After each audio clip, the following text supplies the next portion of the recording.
pala po magpapalamig dito? Nung araw daw, merong panel na konektado sa isang ice plant para yung lamig from the ice plant makapasok dito. Diba? Pang-interesting na trivia. Salamat. Kapag pupunta ka sa mga sa mundo, meron silang mga landmark na mga usali na kapag nakita mo yung usali na yun, alam mo tao na. Hindi nagpas-basta building, pagkatao ng isang mundo ng mga usali natin na yun.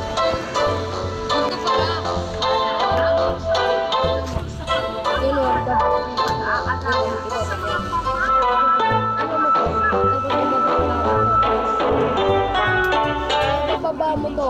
Iba nakawalan. Gawin ko mo yun. Di ba tumalon? Ganun mo. No!